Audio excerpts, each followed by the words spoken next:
kula Muhammad Aris Dawan absen 21. Nami kula Putra Nadia Soba absen 17. Nami kula Ranja Jaya Kamila Haryanto absen 13. Nami kula Salsabila Harum Setia absen 13 sekawan. Assalamualaikum warahmatullahi wabarakatuh. Ingkang Dahar Kinurmatan Bapak Kepala Sekolah SMA Negeri 1 Pasuruan. Ingkang kula hormati Bapak Ibu Guru lan staf. Ingkang kula tresnani para kanca-kanca sedaya. Langkung rumiyin kula derekaken muji syukur marang ngarsanipun Gusti Allah Subhanahu wa taala ingkang kuwasa. Ingkang sampun maringi kasarasan lan rahmat sehingga kita sedaya saged ngrawuhi adicara sakmenika. Ingkang wekdal menika kula badhe maosaken urut rerencaning adiacara. Ingkang kaping setunggal pambuka. Ingkang kaping kalih pidato kepala sekolah. Ingkang kaping 3 pidato pembina OSIS. Ingkang kaping sekawan pidato ketua OSIS. Ingkang kaping gangsal ketua pelaksana. Ingkang kaping gangsal pidato ketua pelaksana. Ingkang kaping 6 pidato ketua MBK. Ingkang kaping 7 panutup. Ngaji acara ingkang kaping setunggal kita sedaya maosaken donga miturut kapitadosanipun piyambak-piyambak. Sumangga. Cekap. Adi acara ingkang kalih inggih menika tanggap wacana utawa pidato Kepala Sekolah Bapak Aris Setiawan SPD. Dumateng Bapak Aris Setiawan SPD wedang lan papan kula aturaken. 3. Assalamualaikum warahmatullahi wabarakatuh. Dumateng Bapak Ibu Guru, para karyawan lan staf administrasi ingkang kula hormati, uga para wali siswa ingkang kula hormati, lan anak-anakku kabeh siswa kelas 10, 11 lan 12 sing tak tresnani. Kaping pisanan ayo ngaturake puji syukur marang Allah Subhanahu wa taala sing wis pinaringan rahmat lan rahmat marang kita kabeh supaya bisa kumpul ing acara ulang tahun SMAN 1 Pasuruan kaping 57 tanpa alangan siratu. Aku ing kene minangka kepala sekolah, aku bangga amarga karo acara HUT bisa nuwuhake bakat lan kreativitas siswa SMAN 1 Pasuruan.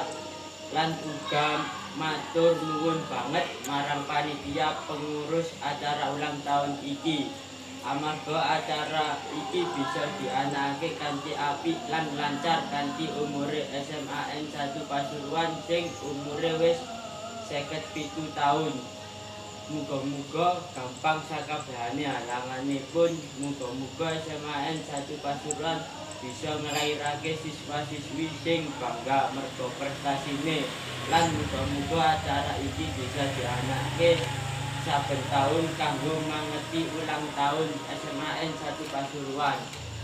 Yen mung sing bisa diadakake matur nuwun amarga wis nggatekake. Nuwun sewu yen ana tembung sing ora nyenengake. Wassalamualaikum warahmatullahi wabarakatuh. Matur nuwun dumateng Bapak Aris Setiawan SPD ingkang sampun maringi tanggap wacana utawa pidato. Mugi-mugi mumpamati kangge kita sedaya. Adicara ingkang kaping 3 inggih menika tanggap wacana utawa pidato saking pembina OSIS. Ibu Putratun Nadia Soba SPD wekdal lan papan kula aturaken. Assalamualaikum warahmatullahi wabarakatuh. Dumateng para rawuh ingkang baya mulya, dinten menika ngriputaken dinten sejarah pondhik kita sedaya minangka bagian saking sekolah ingkang kita tresnani. Sampun sapremipun kita sedaya ngunjukaken raos puji syukur wonten ngarsa dalem Allah Subhanahu wa taala.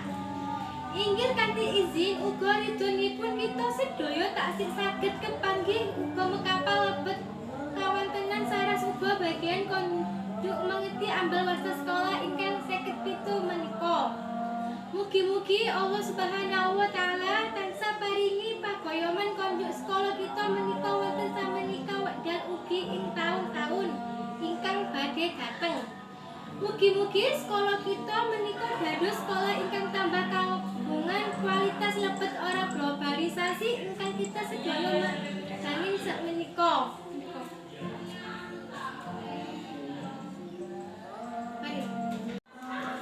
Sagung para tamu undangan ingkang kanurmatan, lebet proses globalisasi ingkang kita sedaya alami sering sairingi kaliyan perkembangan kemajuan negara kita sedaya.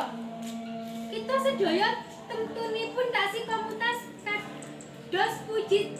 Sagung para tamu undangan ingkang kanurmatan, lebet proses globalisasi ingkang kita sedaya alami saring seiring kaliyan perkembangan kamajenengan negara kita sedaya. Kita sedaya tentunipun taksih komunitas kados pundi jaman rantos sampun kita sedaya lajenge uga kados pundi sekolah kita.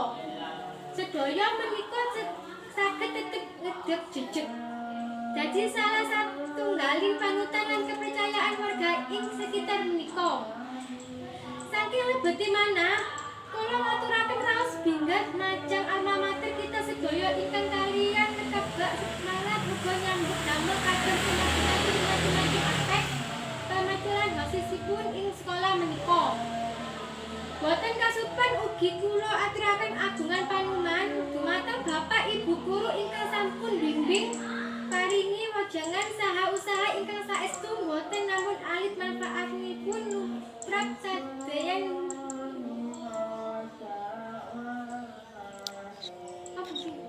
Langsung. Boten ninggal. Boten kasupen ugi kula aturaken agungan panutan dumateng Bapak Ibu guru ingkang sampun bimbing paringi wejangan saha usaha ingkang saestu boten namun alit manfaatipun jumrah sedaya murid saha kemajuan sekolah menika. Mungkasanipun atur kula ngambil atur wilujeng uga matur nuwun Pungkasanipun atur kula ngambil atur wilujeng uga matur nuwun dhateng sedaya warga sekolah niki, saha siswa, staf pamucal, OSIS komite sekolah, para alumni uga warga sanesipun. Menawi sedayanipun taksih kersa nyukakaken dukungan saha kepercayaan konjung sekolah kita menika. Mugi-mugi kita sedaya saged nggayuh menapa menika kita sedaya karepaken. Mugi sekolah kita sedaya niki dados setunggal lembaga pemucalan ingkang saged berkiprah ing tataran regional kersa nasional. Assalamualaikum warahmatullahi wabarakatuh. Matur nuwun dumateng Ibu Kutratun Nadia Soba SPD ingkang sampun maringi tanggap wacana utawa pidato. Mugi-mugi mupangati kanggo kita sedaya. Adicara ingkang kaping sekawan inggih menika tanggap wacana utawa pidato saking Ketua OSIS Sederek Naniat Diah Ayu Kamila Haryanto. Wekdal lan papan kula aturaken. Assalamualaikum warahmatullahi wabarakatuh. Panjenenganipun Bapak Kepala Sekolah SMA Negeri 1 Pasuruan ingkang tansah kinurmatan. Katur Bapak Ibu Guru SMA Negeri 1 Pasuruan ingkang tansah kinateken. Para konco kelas 10, 11 lan 12 ingkang tansah kula tresnani. Sumangga langkung rumiyin kula kaliyan panjenengan munjukake puji-puji syukur dumateng ngarsaning Gusti ingkang Maha Agung ingkang sampun kepareng paring kamirahan dhateng kula kaliyan panjenengan sedaya. Saingot kita saged makempel wonten papan punika kanthi acara ambal warsa SMA Negeri 1 Pasuruan. Ingkang kaping 57 kanthi boten wonten alangan kumpa punapa kemawon. Kula ngaturaken anggenipun panuwun dumateng Bapak Ibu guru kaliyan kanca-kanca sedaya. Ingkang sampun pitados dumateng kula kedhawuhan matur anggenipun acara ambal warsa SMA Negeri 1 Pasuruan. Ingkang kaping 57. Dinanipun kangge ngramekake ambal warsa SMA Negeri 1 Pasuruan dipun wontenake lomba-lomba kaliyan acara sanes-sanesipun. Kasuwunaken partisipasinipun saking sedaya kanca-kanca ing acara punika. Pramila kita makempel ing mriki saperlu kasuwun donga dumateng sekolah kita mugi langkung sae. Langkung majeng saged dados tauladan ing sekolah sanes-sanesipun. Wasana cekap semanten atur kula boten menawi anggen kula matur kirang tata krami utawa kathah atur ingkang boten meranani. Kula tansah nyandhok agungi samudra pangkasami. Wassalamualaikum warahmatullahi wabarakatuh. Semasa we are one. Matur nuwun dumateng sedherek Rania Diah Ayu Kamila Haryanto ingkang sampun maringi tanggap wacana utawa pidato. Adicara ingkang kaping gangsal inggih menika tanggap wacana utawa pidato saking Ketua Pelaksana sedherek Salsabila Harum Septia wedal lan papal kula aturaken. Assalamualaikum warahmatullahi wabarakatuh. Nuwun ingkang kinabaten Bapak Kepala Sekolah ingkang pantes sinungsa Bapak saha Ibu Guru ingkang kinurmatan Bapak Tuwin Ibu Karyawan lan para rencang-rencang kula ingkang kula ngersani. Langkung rumiyin sumangga kula panjenengan mujudaken puja puji puji astuti dumateng ngarsanipun Gusti ing Mahawikan. Inggih awit sih nugroho serta berkahipun kula panjenengan saged pinanggih ing papan punika kanthi bogya mulya kalis ing sambekala. Salajengipun kula ingkang minangka sesulihipun panitia ngaturaken sugeng rawuh. Mugi-mugi rawuh panjenengan saged adamel genging swasana. Awit saking punika kula ngaturaken ageng panuwun. Boten kesupen kula ngaturaken guging panuwun. Dumateng Bapak Kepala Sekolah ingkang sampun paringi ide pagelah murid keleksanipun sedya pangetan ambawarsa SMA Negeri 1 Pasuruan ingkang kaping 57 kalenggahan siang punika. Ugi kula ngaturaken gunggih panuwun ingkang tampa pindahan dumateng Bapak saha Ibu Guru sumrambah para karyawan ingkang keparing paring eguh pratita murid pratising adicara. Atur panuwun ugi kula aturaken dumateng para rencang-rencang kula ingkang sabi biyantu ngantos adicara punika saged lumampah. Dene wasing gati wigatosing perlu panjenengan kasuwun rawuh ing pahagyan punika saperlu mengeti dinten ingkang mirunggan punika. Wonten de acas ingkang kinandhut mugi-mugi pahagyan punika saged dados pecuting lampah ing dinten-dinten semangke ngandhelaken tekad majengaken panggulawentah umumipun ningkaten prestasi sekolah tuwin akhlakipun para siswi mliginipun. Mengga wedaran sajeganipun mungguhin pangetan ambawarsa SMA Negeri 1 Pasuruan dalah pameran basar lan sanes-sanesipun. Badhe kababar dening panjenenganipun Bapak Kepala Sekolah. Mugi-mugi kanthi wedaran punika mangke mliginipun para siswa tumanggap ing karya bilih labuh labetipun para sesepuh tuwin alumni SMA Negeri 1 Pasuruan rikala semanten sanyata boten enteng. Boten babat wana awrat, boten ugi damel margi tumuju ing sekolah, nanging alelandesan pikir mukir sekolah ingkang majeng ing babagan prestasi punapa dene akhlak. Awit saking punika kula nyuwun dumateng panjenenganipun Bapak Kepala Sekolah kersa paring wedaran pangetan sambal ambawarsa SMA kalajengkang bika adicara pameran basar lan sanes-sanesipun. Ing wasana sugeng amriksani ngantos paripurnaning adicara. Namung kemawon mbok bilih lampahing adicara punika kirang marani panggalih panjenengan panitia nyuwun pangaksami.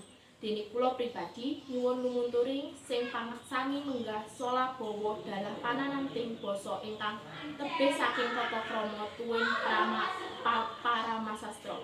Nuwun matur nuwun. Wassalamualaikum warahmatullahi wabarakatuh. Matur nuwun dumateng sedherek Salsabila Harum Septia ingkang sampun maringi tanggap wacana utawa pidato. Adicara ingkang kaping sekawan inggih menika tanggap wacana utawa pidato saking Ketua MBK sedherek Zahra Salsabila wedal lan papan kula aturaken.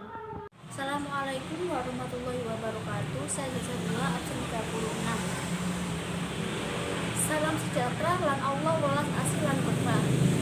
Puji syukur konjuk dumateng ngarsanipun Allah amargi sampun paring rahmat lan nikmat iman lan berkah Islam saenggake kita saged rawuh ing acara HUT sekolah. Selawat lan salam ora uwal kita kita uga muji lan ngladeni putrane Nabi Muhammad sallallahu alaihi wasallam sing gawa kita saka alam jahiliyah menyang wilayah Islam kaya sing kita rasake saiki. Sapa sing ndak ajeni sahaku hormati. Minangka ketua MPK, aku bangga banget karo kinerja anggota MPK lan Dewan Siswa.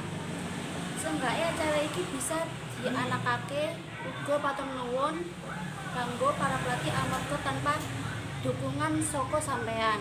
Acara dina iki ora bakal lancar. Matur nuwun amarga nganti saiki kita bisa menawa siswa SMAN Pasuruan isi melu acara muga-muga para sedulur sing ana ing kene bisa nggawa jeneng sekolah sing apik lan kinerja sing luwih apik.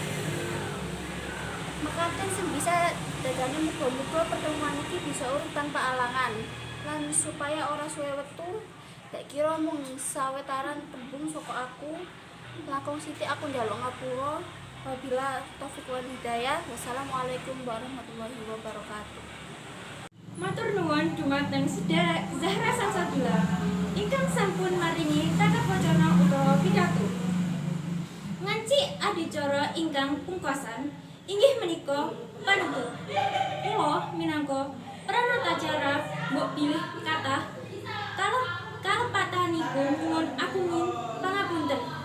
Monggo kita sedaya maosaken donga miturut kapitadosanipun piyambak-piyambak. Sumangga cekap ing wasana cekap semanten sugeng kondul. Wassalamualaikum warahmatullahi wabarakatuh.